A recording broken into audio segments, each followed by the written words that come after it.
Hello बच्चों, तो अब हम डिस्कस करेंगे question number 58 from the chapter equilibrium. तो देखते हैं यहाँ पे क्या गिवन है। So the solubility of strontium hydroxide eight 298 kelvin is 19.23 grams पर लीटर ऑफ दिस सॉल्यूशन। तो आप में सब कुछ बच्चे कंफ्यूज हो गए होंगे कि सॉल्युबिलिटी क्या चीज है। तो सॉल्युबिलिटी जो होती है ना, वो कुछ नहीं, सॉल्युबल कॉन्सेंट्रेशन को ही कहते हैं। तो ये एक तरह का कॉन्सेंट्रेशन टर्म है, बट ये है आपको गिवन इन ग्राम्स पर लीटर, यानी कि मास बाय वॉल्यूम में।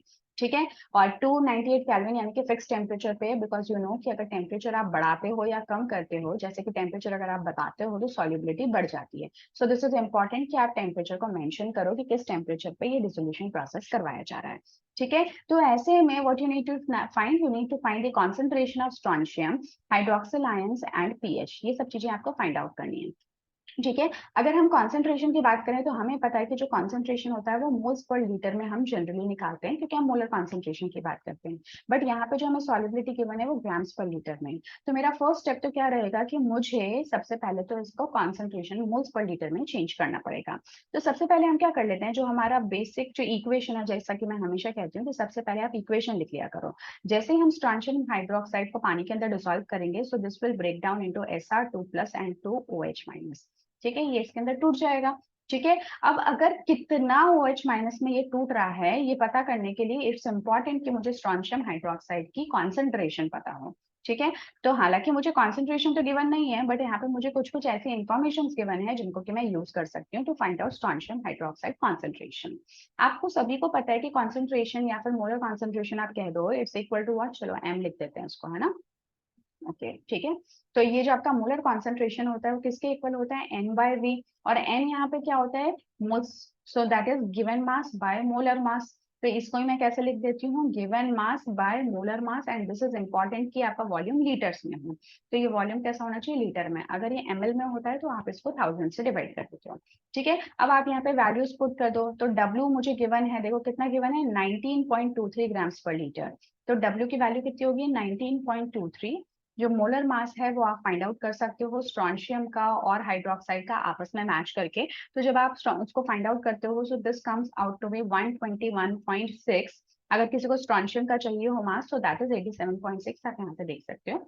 आप लोगों को इस तरह की इन्फॉर्मेशन हमेशा क्वेश्चन में गिवन होगी, तो उसकी टेंशन लेने की जरूरत नहीं है। वॉल्यूम की अगर हम बात करें तो देखो, ये जो मास आपको दिया है ये पर लीटर दिया है, तो इसका मतलब वॉल्यूम कितना हो गया, 1 हो गया।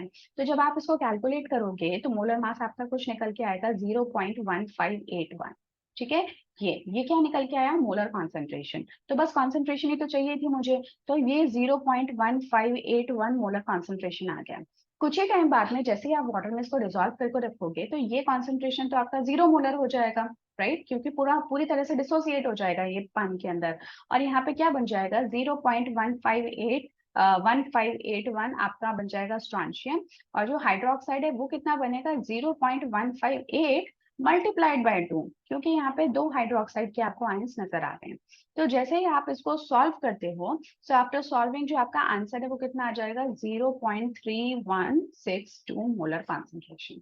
ठीक है। इतनी बात क्लियर है। तो देखो यहाँ से हमें क्या पता चल गया, हमें हमारे OH- की कॉन्सेंट्रेशन जो है वो मिल चुकी है। स्ट्रोंशियम की कॉन्सेंट्रेशन भी मिल गई है। ठीक है। तो ये कितना हो गया, 0.158 मोलर कॉन्सेंट्रेशन। और जो हाइड्रोक्सिल आयंस है उनकी टोटल कॉन्सेंट्रेशन हो गई 3162 मोलर कॉन्सेंट्रेशन। बट अभी भी क्या निकालना जरूरी है, पीएच निकालना इज इंपॉर्टेंट। तो पीएच निकालने के लिए मुझे चाहिए होती है H+ आयन की इंफॉर्मेशन, वो तो मेरे पास है नहीं। तो देखो लास्ट क्वेश्चन में आप लोगों ने क्या किया था, बस वही काम आपको यहाँ पे भी करना है। So use this formula, concentration of H+ multiplied by concentration of OH- is equal to KW। और KW की वैल्यू कॉन्स्टेंट है 10⁻⁻14। आपको H+ चाहिए तो क्या करो, इस 10⁻⁻14 को OH- आयन की कॉन्सेंट्रेशन से डिवाइड कर दो। OH- आयन की कॉन्सेंट्रेशन देखो जरा कितनी है, सो दैट इज 0.3162। ठीक है।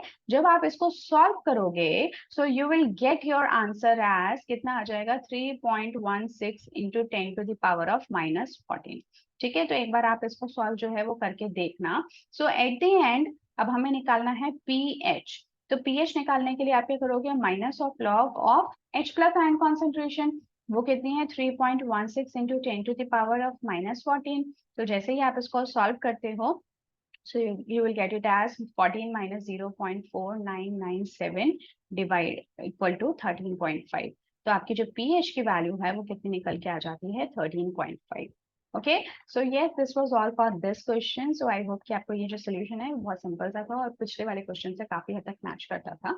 So this was not very difficult, है ना। तो ये आप लोगों ने बहुत इजीली कर लिया होगा। So in the next class we will meet with another question. Till then take care and good bye.